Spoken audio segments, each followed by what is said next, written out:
Bebeu uma água, respirou um pouco, então volta aqui comigo porque a gente tem mais questão para resolver. Um operador logístico para a indústria de óleo, gás e combustível, com excelência em operações de ativos de primeira classe, tem consciência de que o escopo competitivo é um ponto importante para a empresa ampliar sua vantagem competitiva. Assim sendo, a empresa opta por uma estratégia de enfoque, na qual, gente, enfoque, né? O que é estratégia de enfoque? Lembra lá, enfoque é sinônimo de nicho, tá? E segundo Michael Porter, nós temos 3 estratégias genéricas, 3 estratégias que podem ser utilizadas independentemente da indústria, né? Quais são elas? Estratégia de liderança em custos, que consiste em a empresa entregar um produto com um preço mais baixo que o concorrente. E por que isso acontece? Porque a empresa controla muito bem os seus custos de produção. Então, primeira estratégia, liderança em custos. Segunda estratégia, estratégia de diferenciação. A empresa entregar um produto percebido como customizado, um produto percebido como de qualidade superior. Perfeito? Então, é essa estratégia de diferenciação. E, por fim, a estratégia de nicho ou estratégia de enfoque, como descrito no enunciado, que é uma estratégia em que a empresa busca atender de maneira muito específica, muito especializada, as necessidades de uma parcela pontual do mercado. Então, é uma empresa que não quer atender toda a indústria, ela quer atender as necessidades específicas do mercado. Perfeito? Então, é isso que a gente tem que procurar. A alternativa que melhor descreve a estratégia de enfoque. Vamos lá. Alternativa A. Fará com que o seu custo total seja menor do que os seus concorrentes e continue oferindo lucros, mesmo quando vários de seus concorrentes já tiverem seus lucros consumidos na competição. Isso aqui, gente, é o quê? É a típica estratégia de liderança em custos. Liderança em custos é você vencer o concorrente porque você sufoca ele, né? Você coloca um preço baixo e aí os seus concorrentes não conseguem competir com você. Vamos para B. Será capaz de atender ao seu alvo estratégico com mais eficiência do que seus concorrentes, que buscam toda a indústria ou muitos segmentos. Então, é essa a ideia, né? Quando seus concorrentes estão buscando atender todo mundo, toda a indústria, o que você faz? Você adota a estratégia de enfoque. E aí você vai conseguir atender uma parcela específica do mercado de maneira mais especializada do que aqueles concorrentes que tentam atender todo mundo. Essa é a lógica da estratégia de enfoque e ela está descrita na alternativa B, que parece nosso gabarito. Vamos ver as demais. C. Oferecerá um produto considerado único por seus clientes. Isto é, suas características o distinguem daqueles oferecidos pela concorrência. Essa é a estratégia de diferenciação e não a estratégia de enfoque. Então, não é o nosso gabarito, vamos para D. Oferecerá em nível de paridade de preço e custos um produto melhor que o dos concorrentes em termos de atributos técnicos, ou seja, melhor desempenho funcional, maior durabilidade ou maior confiabilidade, né?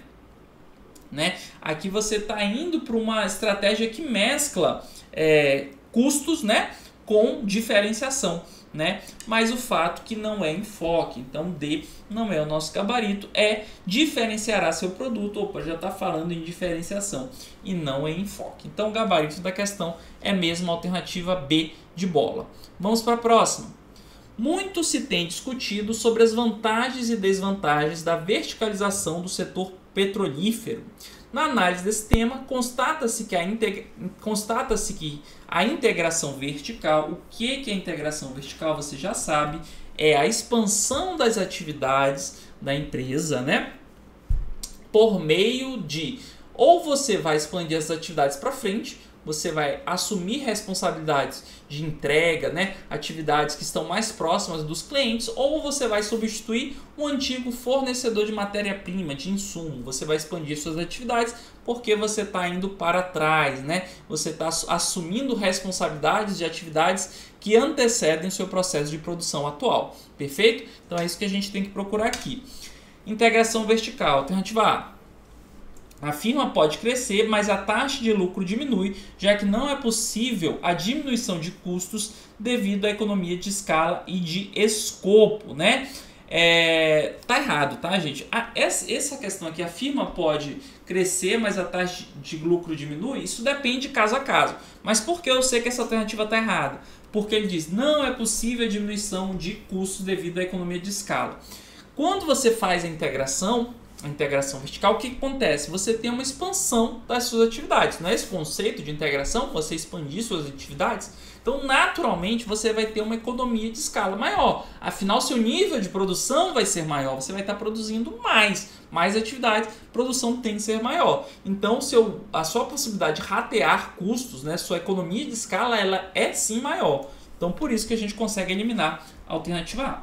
Vamos para B. A menor eficiência de produção, o que significa que há mais atrasos e erros à medida que os produtos trocam de mãos. De novo, a gente não consegue dizer o que vai acontecer com a eficiência da produção, tá? Por que a gente não consegue dizer, Marcelo? Porque, às vezes, terceirizar, deixar uma empresa focar em uma atividade específica, né, vai gerar mais eficiência do que você assumir essa responsabilidade para você, né? Outras vezes não, você consegue, apesar de ter expandido suas atividades, você consegue ter uma boa gestão sobre esse conjunto maior de atividades e aí você tem eficiência. Então a gente não consegue dizer se vai aumentar ou diminuir a eficiência, depende do caso a caso. Só que a gente consegue dizer que a B está errada, por quê?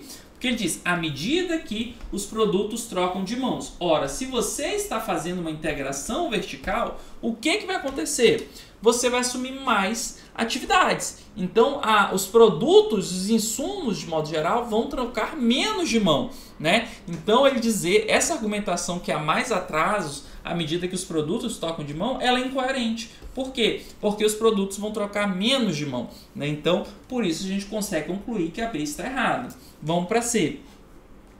Diminui a capacidade da organização de acessar novos canais de distribuição, dificultando que a empresa alcance novos mercados. Isso está errado, né? Porque se ela vai fazer principalmente uma integração para frente, né, ela vai se aproximar do consumidor, a tendência é que ela consiga chegar em mais canais de distribuição e não menos, né? Por quê?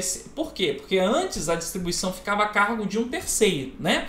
E aí você vai ter os canais de distribuição dessa empresa responsável pelo seu transporte. Agora, quando você assume a responsabilidade ali da integração vertical para frente, assume a responsabilidade pelas entregas, por exemplo, você vai ter a possibilidade de prospectar novos canais de distribuição, atingindo um cliente que talvez você nunca tivesse pensado antes, né? Então, não há essa questão de diminuir a capacidade de organização alcançar novos mercados. Isso é o oposto, né? Quando você faz a integração vertical, o mais provável é que você consiga alcançar novos mercados.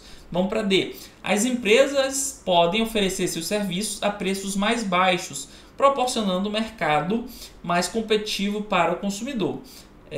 Isso pode acontecer se você fizer uma boa gestão, né? Vamos botar um mais ou menos aqui, porque isso pode ou não acontecer, como a gente falou, né? Não é o fato de você produzir diretamente que vai tornar o processo mais eficiente. Isso pode acontecer? Pode, porque você vai ter mais produção, então mais economia de escala. Mas se você não fizer uma gestão adequada, pode acontecer o efeito inverso, né? Você ter uma ineficiência. Então isso pode ou não acontecer. Mas ele não descreveu nenhuma incoerência como as demais alternativas. Por isso eu coloquei o mais ou menos. Vamos ver a E. Constrói-se uma forma de diversificação mais insegura diante das incertezas causadas por flutuações no mercado, o que dificulta o crescimento empresarial. Isso aqui está errado, gente. Por quê? Quando você faz a integração vertical, você, na verdade, está adotando um processo produtivo mais seguro, porque você mesmo vai cuidar daquela atividade. Então, o que é mais seguro? Eu ter o João, eu tenho uma pizzaria, e eu tenho um motoboy que faz as entregas, né, da minha pizza. O que é mais seguro? Eu ter um motoboy ou ter um aplicativo de entrega que pode falir no mês que vem e aí eu vou ficar sem entrega total, né? Então, toda vez que você assume a responsabilidade pela atividade, você tem um controle maior dela, né? E logo você consegue reduzir a insegurança. Então, dizer que a integração vertical vai aumentar a insegurança está errado, logo a gente chega à conclusão que a melhor alternativa é a alternativa D de dado, né? Vamos em frente, mais uma questão. A direção de uma empresa de energia está avaliando o ambiente externo da empresa e observa que o poder de negociação de seu fornecedor é mais forte. Por quê? Então, ó, o que faz aumentar o poder de negociação de um fornecedor? Vamos ver. Alternativa A. Há muitos fornecedores do insumo específico? Não. Se há muitos fornecedores, o que acontece? O poder de negociação dos fornecedores diminui. Vou até botar aqui, ó, menor barganha dos fornecedores. BF é barganha dos fornecedores. Vamos ver a B. Há aumento de disponibilidade de insumos e há insumos substitutos. Opa, se tem muitos insumos, muita gente vendendo aquela matéria-prima e você ainda consegue substituir essa matéria-prima, o que acontece? Opa, diminui o poder de barganha dos fornecedores. Eles não podem botar muita banca não, porque você troca ele, você substitui ele. Então, é um menor poder de negociação. C. A empresa pode realizar integração vertical reversa, ou seja, a empresa consegue, em vez de ela contratar, em vez de ela comprar matéria-prima, ela consegue produzir aquilo, né? Então, se isso é um fato, né, se a empresa consegue fazer a integração vertical para trás, que é a integração vertical reversa, o fornecedor sabe que se ele não vender um preço justo, né, a empresa vai deixar de comprar dele porque ela vai executar de maneira direta, ela mesma vai fazer aquela atividade. Então, isso aqui também reduz o poder de barganha dos fornecedores. Inclusive, a fazer integração vertical costuma ser uma estratégia em resposta a um poder de barganha exagerado dos fornecedores, né? Vamos ver a D. A empresa incorre em custos altos para utilizar as alternativas. Opa, se ele fica preso nos fornecedores porque as alternativas são caras demais, aí sim, aí eu tenho um aumento do poder de barganha dos fornecedores, né? Então já aparece nosso gabarito. Vamos ver a E. O volume de vendas para a empresa é importante para a sobrevivência do fornecedor. Opa, aqui é o contrário, né? A sua empresa é um cliente relevante, então você que tem um poder de negociação. Então a barganha dos fornecedores, nesse caso, vai ser menor também, né? Então, o gabarito da questão é mesmo a alternativa D de dado, e assim chegamos ao final da nossa aula. Resolvemos uma bateria de questões sobre planejamento e gestão estratégica da CES Gran Rio, que é um assunto bem quente aí para sua prova. Espero que você tenha gostado, tenha revisto aí vários temas interessantes, conceitos importantes para sua aprovação, e te espero no nosso próximo encontro. Um forte abraço e até lá. Tchau!